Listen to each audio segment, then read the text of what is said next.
अपने जीवन की परवाह नहीं कर रहे। मैं जब यहाँ आया उससे पहले मुझसे बहुत लोगों ने कहा कि आप जाके अनशन तोड़वा दीजिए, आप उनको समझाइए, लेकिन मैं यहाँ उनका हौसला तोड़ने के लिए नहीं, उनके हौसले को बढ़ाने के लिए आया।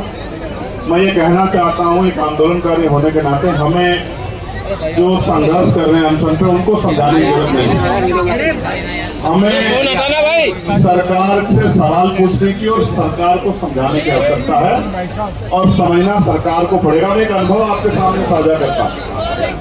मैं भूख हड़ताल पर अक्सर क्यों नहीं जाता, हालांकि देश में ये एक बहुत अच्छा तरीका आजादी से पहले से ये फॉलो हुआ है।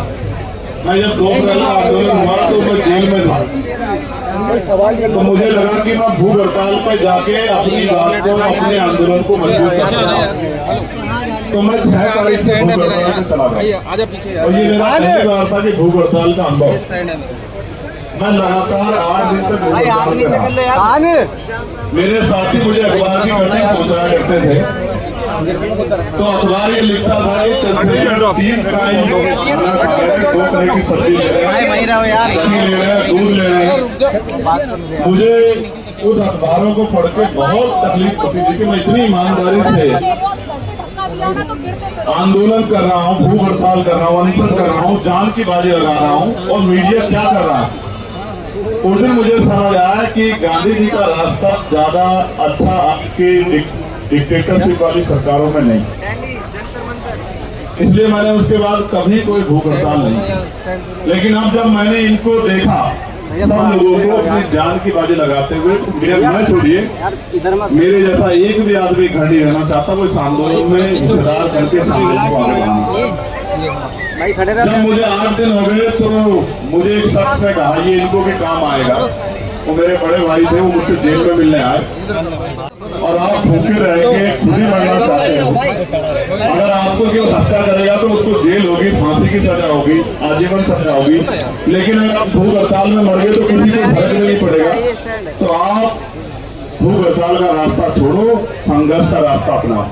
तो मैंने तो 14 अप्रैल को संघर्ष का रास्ता अपना लिया, भूख हड़ताल त्याग करके, और मैं फिर से मैदान में आया कि बचेंगे तभी तो लड़ेंगे।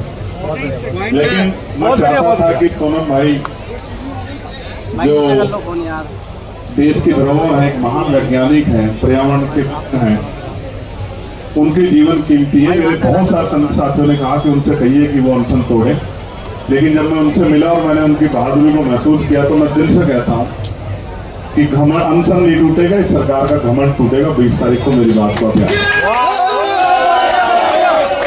और आंदोलन होगा। उस आंदोलन में सबसे बड़ा सहयोग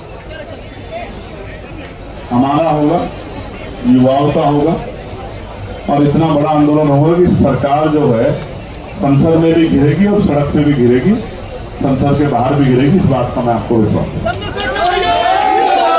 फिर आपको कहता हूँ कि ये आंदोलन जिंदाबाद के लिए है ही नहीं, ये आंदोलन तो संघर्ष का आंदोलन, ये कामयाब हो इसके लिए भी मैं प्रकृति से, संतों गुरुओं महान पुरुषों से मंगल कामनाएं करता हूँ।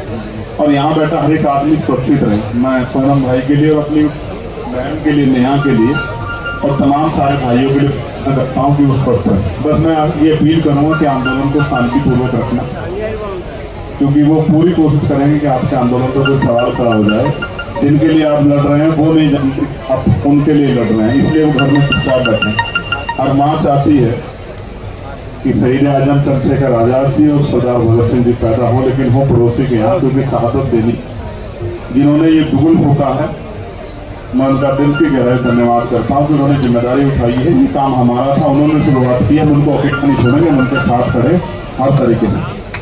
कामयाब होगा आंदोलन, जीतेगा आंदोलन, और इस्तीफा भी होगा। मैं प्रधान जी के लिए कहूँगा, धर्मेंद्र प्रधान जी, जो मैंने मंच से भी कहा था कि कुर्सी तो है, तुम्हारा जनाजा थोड़ा ही है, अगर कुछ कर नहीं सकते तो छोड़ क्यों नहीं देते। बहुत बढ़िया।